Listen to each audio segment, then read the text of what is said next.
Kadama TV waliwo Kadama gwe twabaleetedde n'ayogera ku kintu ky'okugamba nti no boosi we yamugambye omufunira paasipooti ye Saudi nti agende Uganda ng'akozesa paasipooti ye Saudi eyiye eye Uganda agisigaze Saudi ng'agamba nti atya Kadama ayinza okulimba nti agenda kukomawo naye tagenda kukomawo n'agamba nti ye akisobola ekintu kye tugamba nti ngaffe tetukimanyiiko wabula tugenda kufunira endowooza z'abakadama ab'enjawulo nga boogera ku kintu ekyo eky'okubeera nti omuntu asobola okufuna paasipooti ye Saudi oba tasobola. Kaloonya buli Kadama TV. Mwami Kadama TV wasota ssiba nsubira oli bulungi. Mwami Kadama TV tosobola funa paasipooti ya mu Saudi nga toli mutuuze. Oyo mwana bamulimba bajja genda ali bamukolere feeke paasipooti bafune abantu ababakolerako jjukira nga beemanyi olulimi nga balina abantu ababikola bulijjo babimukolereko obanga mukama we akola mu gavumenti omwo amufunire paasipooti eyo ng'eri feeke okiwulira agende e Uganda nti agitambulireko okiwulira oba atuuke e Uganda kati bw'aba nga ayagala okuddayo e Uganda lwaki abaleka paasipooti ye nga ne Uganda bajja mugamba oli mutuuze weeyo nga wagenda kukola bwa housemaid. Nze ne bw'ogenda mu US ekyemmanyi ne bw'ogenda mu nsi yaawa olina malafuna butuuze. Nze na anti wange ali gundi waliwo ali e Sweden naye paasipooti ye Uganda yamubulako okiwulira alina ne paasipooti ye Sweden naye baamugamba yali ayagala paasipooti ye Uganda ne bamugamba ng'alina ebintu bye yeetaaga okukolako ku mulimu gwe ne bamugamba leeta paasipooti ye Uganda neyawano anti wange anoonya paasipooti nga paasipooti yamugwako n'ensawo byonna nga tagiraba n'akuba e Uganda essimu ku American Embassy ye Uganda. American Embassy ye Uganda ng'alina details zonna ziri mu kompyuta alina gw'amanyi yali mukwano gwe n'amukolera paasipooti n'agimusindikira naye nga paasipooti eyo eraga ya myaka mikadde naye mbuuza ssente meka yateekamu miliyoni 3 omukolera paasipooti eyo enkadde ne bagimusindikira mu US muki e Sweden. Bamulimba oyo omwana takkiriza kukola ki kusigaza paasipooti ye. Nsonga gye ngenda ogezaako muwa amagezi amalala. Nina anti wange ali mu London yazaalirayo muwala we e London yazaalirayo muwala we bamuyita Amatula. Omwana abadde nga asomera Uganda kutuuka senior 4. Gavumenti ye eri n'emugamba omwana nga wetuuse mu senior 4 amaze ogitwala n'amugamba nti omwana oyo bw'asomerayo omwaka ogujja agenda kuba takyali mutuuze weeno omwana tumwagala ki wano mu London okiwulira anti wange n'akwata omwana n'amuzza e London paasipooti gy'atambulirako ye London nga si ye Uganda okiwulira kati balimba batya omuntu nti nga tuli mutuuze weeyo maama w'oyo omwana anti wange si mutuuze weeyo bali babiri maama n'omwana n'oli ali e Sweden ali wawe n'ono ali e London ali wawe maama w'omwana atambulira ku paasipooti ye Uganda n'eye Sweden zombi atambula nazo waawali nga ki Uganda kati balimba batya nti omwana oyo asobola okufuna paasipooti ye wano n'agigenderako nadda bamulimba baagala aleke paasipooti ye oba agambe kantuule nkole muki emyaka emirala 2. Nze amagezi ge mbadde muwagali bwe gati abagamba ekintu eki nti mukoone mu paasipooti yange nti ngenda mumpe visa nti ntwala n'okukola ki n'okudda mukiwulira mu Kadama afune visa abagaye mumpe visa entwala okudda n'amadda abagambe nti paasipooti yange sigenda kukkirizibwa kuyingira Uganda nga nina paasipooti ye Saudi siri mutuuze weeno kati kye tuba tukola nti ebbanga liweddeyo omwezi gumu gwokka gwasigaza abagambe mumpe visa entwala tiketi entwala enziza e Uganda ng'entwala n'okudda ye bw'abanga mukama amuyambye n'atambula n'agenda e Uganda n'atuuka weppa nga ne paasipooti yagifunye tadda bulijjo abaana babikola ne bazikoonamu paasipooti zaabwe nti agenda n'okudda amazeeko kontrakiti ye naye agambye agenda n'okudda gwe kasita kompyuta kasita amanya nti paasipooti gy'alina oba nankadde kuba nze namukwano gwange yagambye nti nze nazzeeyo Uganda naye ng'omukazi anneesibyeko nti ngende n'okudda ne mga yesoke mpa gundi entwala n'okunziza yagaanye okudda yamukubira esimu namugaa nze sigenda kudda nkooyo okukola naye nga amusasulidde mutwala n'emuzza bano abantu bakyalina bagenda kujja bakozi maidiya omwana bamulimba abagenze mumpe paasipooti mumpe ne gundi entwala n'okunziza tebagenda kukoona mu paasipooti nti ogenda n'okudda bakoona ku lupapula olwo lututambulirako eya tiketi kwe kuba gundi ekutwala n'okudda Mwamagada Mativu omwala wa paasipooti bamulimba bannange bamulimba mwegayiridde akole kyonna ekisoboka bamuwe paasipooti ye kubanga eno si USA okiwulira bamulimba abantu beno tebagaba butuuze tebagaba paasipooti yaayo banne bamulimba mwegayiridde akole kyonna ekisoboka wakiri basabe tiketi ng'emitwalo okugenda n'okudda akimalire Uganda baana bangi abagenda ku tiketi ngenda n'okudda n'atadda bamulimba taleka paasipooti ye nze nabiraba wali ewumaani atuuse ku kisaawe maze check-up yonna amaze okupima kilozi zonna namala okupima kilozi zonna ntuuse wali wempeerayo tiketi yange then nyingire eri then ntuule ninde dakika kola kutuula mu nnyonyi omusajja n'abuuza mukama wange agenda n'okudda ku lupapula olwo ennyini eya tiketi n'amugamba nedda omusajja n'asayininga nti tadda olulimi lwabwe nateekako sayini kiraga nti bw'oba ogenda n'okudda basayininga ku lupapula olwo tebasayininga mu paasipooti yo kati n'olwekyo omwana oyo kyembadde musaba akozesa obwongo bwonna ataleka paasipooti ye katumusadde siba Mr. Kadaama wasuze otya obulamu bugamba ki webale kutuweereza webale nnyo webalire ddala tusiima nnyo buli kimu tusiima nnyo enkola tusiima nnyo ebirowoozo baganda baffe bye batuwa buli kimu tukisiima mwebale kutukyusiza bulamu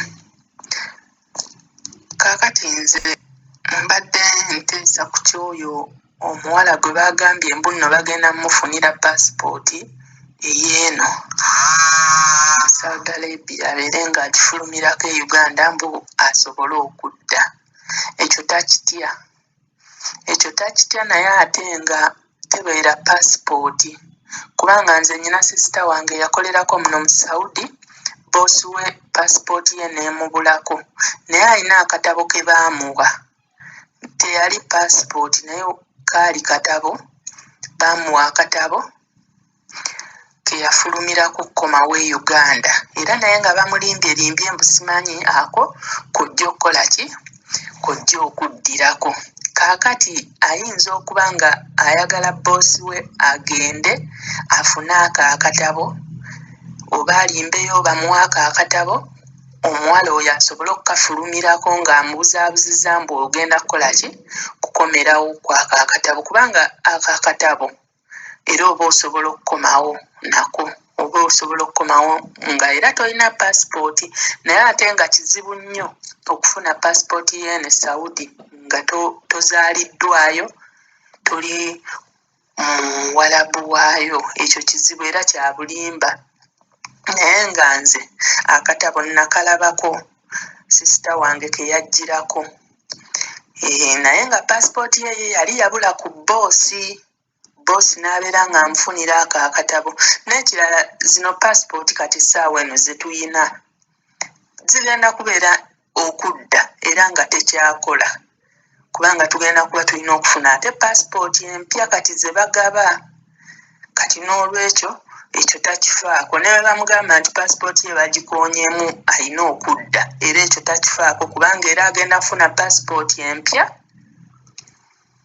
nga teriimu kintu kyonna egenda kuba paasipooti nga teriimu kintu kyonna empya gy'agenda okubeera ng'afuna kubanga buli kyemmanyi buli ali eno paasipooti gy'alina nkadde alina okubeera ng'addayo era afune paasipooti empya afune passport empya. Kati n'olwekyo oyo muganda wange teyeraliikirira nako amuleke boosi akole byakola, ye tamukaayanya, wabula akkirize buli kyaba akola kyaba amugamba okubeera nga tateekawo mbeera mbi.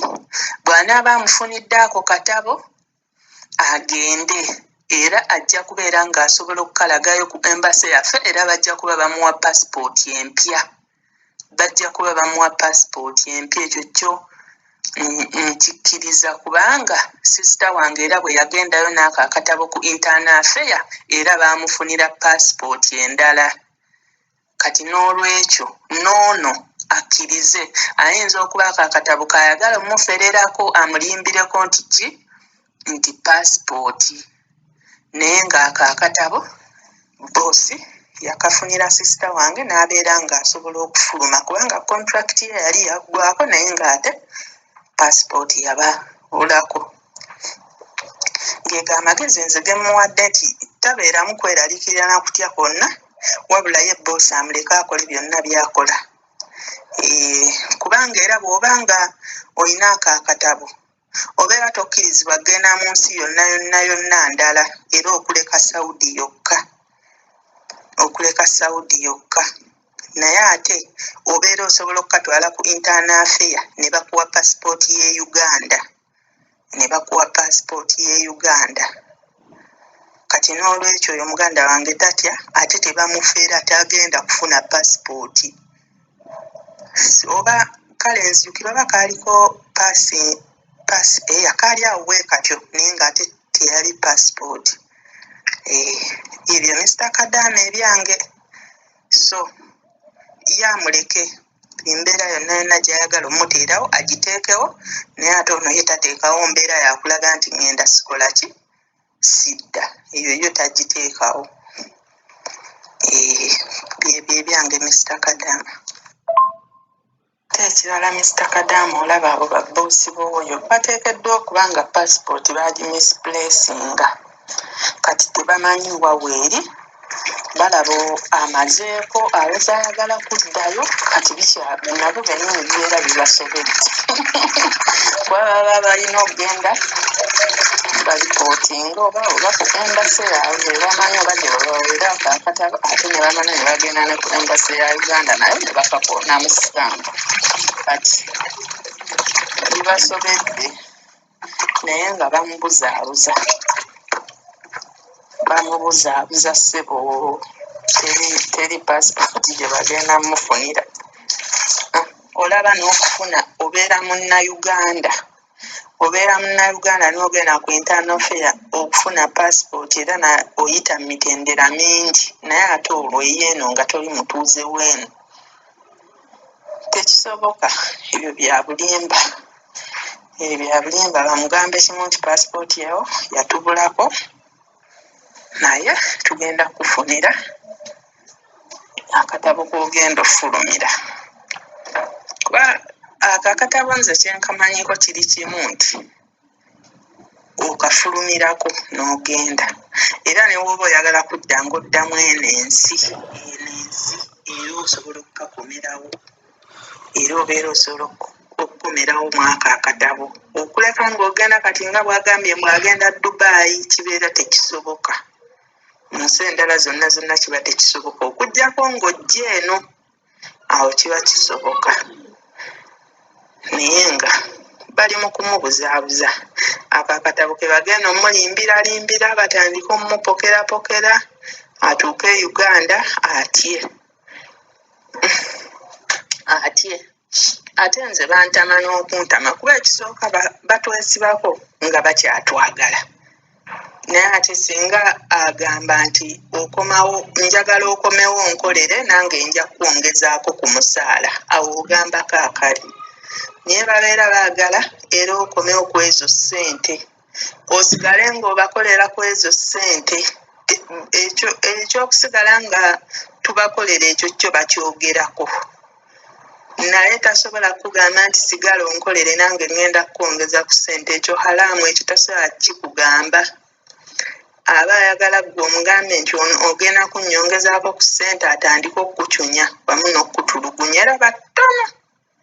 Naye nga ekyo kyekya ssente tebakikoonako wabula bawoza kimu okomawo ng'alyoka era akuwa ssente zennyini so ng'ate bwe wangenze oba mu famire endala ate obeera osobola okukola ki okwongezebwa kubanga obeera ng'obadde ogenze mu kampani n'oddamu n'osaba buto omulimu ewalala baba bakwongeza ssente olw'ensonga nti oba ojjidde ku experience ate oba ozze wa boosi wo ye asigala akuwa ezo ssente kati n'olwekyo tulina